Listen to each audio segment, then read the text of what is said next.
بصوا يا جماعه، مع احترامي لحميده بس انا ما اظنش ان جاست سماش هيزق معانا في اسكندريه. طيب بصوا يا جماعه، انا فاهمكم على حاجه. احنا جاست سماش فتح في اسكندريه وهستناكم. بقول لك ايه، ادخل شوف. يعني مبدئيا يا جدعان احنا قعدنا بقى في الركن البعيد الهادي عشان نجرب الحاجه على رواقه. وانا جبت من عندهم عرض عباره عن 4 سندوتشات مع 4 كولا مع 2 فرايز عملاقين، والليسته دي كلها سعرها 699 جنيه. خلينا نبدا مع اشهر واجمد سندوتش عندهم وهو الايكونيك، وده في العرض بيبقى عباره عن دبل سماش برجر مع السيكريت صوص بتاعهم. احي سندوتش كلمه جوسي قليله عليه. تيست لحمه السماش حلوه قوي، بس هي اكتر حاجه مميزه السندوتش بالنسبه لي هي الصوصات المحطوطه تحفه قوي. هنخش بقى على تاني سندوتش عندهم، وده اهم سندوتش بالنسبه لي في اي مكان، وهو الكريمي مشروم. الله الله الله، جبنا الايمنتال اللي هنا يا جدعان، ايه ده؟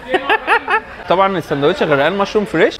ده اكتر سندوتش مشروم مختلف انا ادوقه تمام في حياتي. انا هنا حسيت بطعم المشروم بجد، يعني ساعات بحس ان هم بيغطوا على طعم المشروم بالصوص المشروم، لا هنا في مشروم انا بدوقه مع كواليتي اللحمه اللي جوه يا جدعان مش طبيعيه اقسم بالله. ايه ده؟ يلا بينا بقى على السو كلاسيك او السو كلاسيك. ده بقى ايه؟ في الامريكان تشيز، في طبعا الكاتشب. هنا بقى انت بتحس بكواليتي اللحمه المحطوطه. انا بوظت الدايت بس الصراحه انا مبسوط. يلا على اللي بعده. وده بقى يا جدعان سندوتش التراك، ده اول سندوتش عملوه عندهم. ده بقى ايه البيزك قوي بقى، الكراميلايزد اونيون والحاجات دي كلها.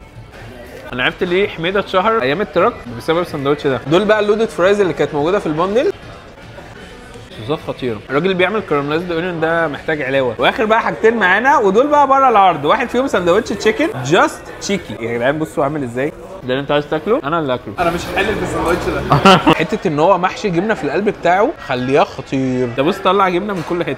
لا كويس حلو الصراحه. اوبا بقى دي بقى ايه السنجل سماش فرايز، لودد فرايز برده وكل حاجه، بس عليها بقى ايه سماش. العب لحمه السماش بتتحط عليها حاجه بتظبطها وبس. بقى جاست سماش فاتح في بوينت 6 في سيدي جابر على البحر.